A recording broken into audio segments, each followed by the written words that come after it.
చిలుకూరు బాలాజీ ప్రధాన అర్చకులు శ్రీ రంగరాజన్ పై గుర్తు తెలియని వ్యక్తులు దాడి చేశారు.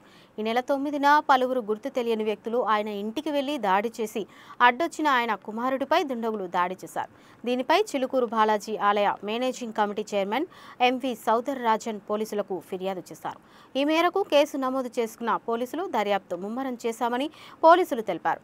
రామరాజ్య స్థాపనకు మద్దతు ఇవ్వాలని కొంతమంది వ్యక్తులు కోరారని, అందుకు రంగరాజన్ నిరాకరించగా సదరు వ్యక్తులు తమ కుమారుడిని తీవ్రంగా హింసించారని, తనపైన దాడి చేశారని రంగరాజన్ తెలిపారు. తమపై దాడికి పాల్పడ్డ వారితో పరోక్షంగా వారికి సహకరించిన వారిని గుర్తించి చట్టపరమైన చర్యలు తీసుకోవాలని ఎంవి సౌదరరాజన్ పోలీసులకు విజ్ఞప్తి చేశారు. ఆయన ఫిర్యాదు మేరకు కేసు నమోదు చేసి దర్యాప్తు చేస్తున్నామని పోలీసులు తెలిపారు. ఈ దాడి ఘటనపై వీడియోలున్న ప్రభుత్వం ఏం చేస్తుందని ప్రశ్నించారు. దీనికి ముఖ్యమంత్రి హోంమంత్రి సమాధానం చెప్పాలని డిమాండ్ చేశారు.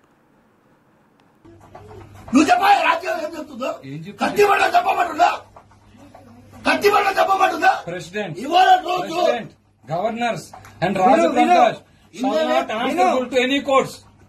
Governor, President. In the name of God, I take the oath. నాలాంటోడు భక్త చిక్కినోడు నీకు దొరికింది. ఇదే పని ఇవాళ రోజు శబరిమల జడ్జిమెంట్ లో ఈ దేశంలో శ్రీరాముడికి అధికారం లేదు అని ఒక జడ్జి చెప్పిండు. ఇదే పని కూర్చోండి.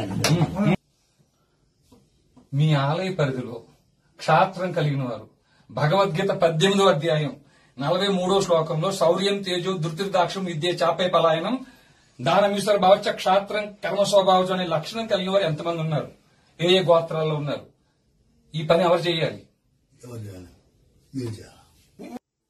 ఇక్ష్వాకు వంశీయులు ఏ గోత్రాల్లో ఉన్నారో నీకు తెలియదు. నీకు చెప్తున్నావు, హైకోర్టు అంటున్నావు, సుప్రీంకోర్టు అంటున్నావు, నీకు తెలియదా? వాళ్ళకున్న ఇమ్యూనిటీ ఆర్టికల్ 124(4) ఎవడైనా ఇప్పటిదాకా ఏ ప్రధానమంత్రి అయినా ఇంపీచ్ చేయగలిగారా?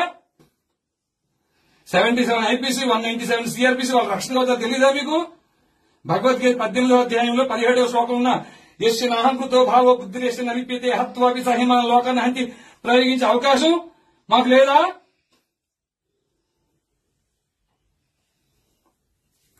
ఏమీ తెలియదండి అయ్యా. పండితులు వ్యాసం వేసుకుని తెలియని నటవిట శూద్రుల వనితలు స్వవచమౌటకుపదిశించి సంతసిల్లి స్వరలయం బులెరుంగకని శిలత్ములై సుభక్తులకు సమానమని దుడుకుగలన్న అన్నీ దొరకుడుకు బ్రోచురా. స్వరం తెలియదు. స్వరం తెలుసా? లయ తెలుసా? ఇక్ష్వాకు వంశీయులు ఏ గోత్రాలు ఉన్నారో తెలియదు.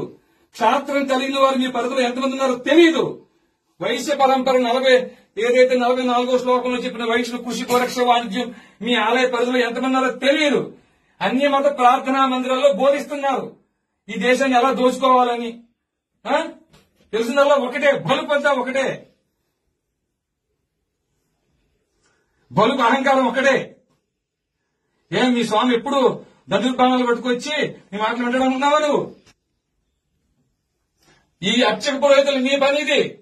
మీ ఆలయ పరిధిలో క్షాత్రం కలిగిన వారు ఏ ఏ గోత్రాల్లో ఉన్నా, వైశ్య పరంపర వారు ఏ ఏ గోత్రాల్లో ఉన్నా ధర్మస్థాపన కోసం కలిలో రామరాజ్యం ఏర్పాటు అయింది.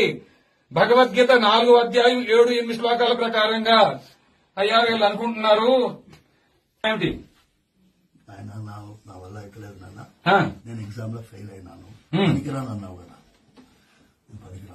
చెప్పింది వింటూ నేర్చుకో. ఇలా చూడు, అవకాశం ఇస్తున్నా, ఉగాది వరకు సమయం ఇస్తున్నా నీకు.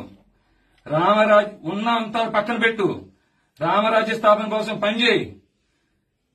ఆ తర్వాత లేదా ఎవరో కాపాడతారు, ఎవరో చేస్తారు, రిపిటేషన్లు ఎస్ఎల్పీలు వేస్ట్, క్యూరేటివ్స్ దాకా ఉన్నాయి, వాళ్లే దొంగలు.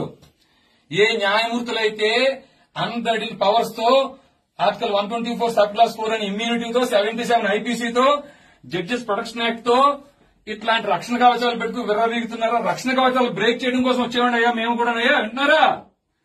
మేము వచ్చిందే న్యాయ వ్యవస్థ తోలు తీయడం కోసం. వాళ్ళ దగ్గరికి వెళ్ళి భిక్ష పడుకుంటావు నువ్వు, వెళ్ళి వాళ్ళ దగ్గరికి వెళ్ళి రిపిటేషన్లు వేసి వాళ్ళు కొట్టేస్తే ఇంపీచ్మెంట్ చేసే అవకాశం నీకు ఆర్టికల్ 124(4) ఇచ్చిందా? ఇచ్చిందా మీకు? కలిని బంధించడం కోసం వచ్చామని ఆయన మేము వచ్చింది. అయ్యా మీరు రావడం అందం మాకు లేకపోవచ్చు నాయన, కానీ మమ్మల్ని పంపించిన వాడు హరిగుణ మణిమయేశ్వరములు గలమున శోభిల్లు భక్త కోడులిలలో హరిగుణ శ్రీనిల గోత్ర క్షాత్రం గుండెల్లో ఉంటానంటే కాళ్ళ దగ్గర పెట్టిన దుర్మార్గుని నేను. ఏ మాత్రం జాలి దయ లేని వాడిని. ఎందుకు వచ్చానంటే ఆ ముక్కంటి పిలిచిన పిలుపుకి వచ్చాను నేను. వీళ్ళలో ఒక్కరు కూడా వారి అన్నం కోసం కుటుంబం కోసం రాలే, ధర్మం కోసం ప్రాణం ఇవ్వడం కోసం వచ్చారు. ఆ తల్లి ఇంట్లో చెప్పి వస్తా నేను తిరిగి రాకపోతే మీరు నా కోసం బెంగ పెట్టుకోవద్దు అని చెప్పి వచ్చారు. ఇక్కడ దొంగలు ఎవరు తెలిసాను ఆయన? దొంగలు ఎవరు మర్డర్లు మానభంగాలు చేసేవాళ్ళు కాదు. వాళ్ళని శిక్షించాల్సిన న్యాయమూర్తులు పనిచేయటం మానేశారు తండ్రి. వింటున్నారా?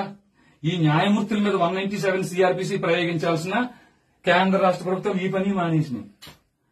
ధర్మాన్ని బోధించి క్షాత్రం కలిగిన వారిని వెలికి తీసి వాళ్ళని గుర్తించి వారి పోషణ నిమిత్తం సైన్యంగా తయారు చేయించాల్సిన అధ్యయనంతో కూడా అధ్యాపనం చేయాల్సిన మీ పని మీరు మానేశారు. అయ్యా అయినప్పటికీ మా ఇక్ష్వాక వంశీయుల సాంప్రదాయాన్ని అనుసరించి ఒక్క అవకాశం మీకు ఇస్తున్నాం. ఇది తప్పితే మేము రాము మహాత్మ వచ్చి చేయాల్సిన పని చేసుకెళ్లిపోతారు. విన్నారా స్వామి? మీ పని మీరు చెయ్యమని మరొకసారి మనవి చేసుకుంటున్నాం. అయ్యా పెద్దలు ఎవరన్నా మాట్లాడేదేముందా స్వామి? మహాత్మా పురుషోత్తములారా,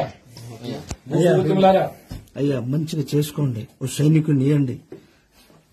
అర్థమైందయ్యా? సైనికుడిని మాత్రం ఇవ్వండి. ఎందుకు ఇప్పుడు బయట మసీదులో ఏం చేస్తున్నారు మీకు తెలియదేముంది? మసీదులో ఏం చేస్తున్నారా లేదా? ఆవులను కాపాడితే నన్ను 4 రోజులు జైల్లో పెట్టిరు.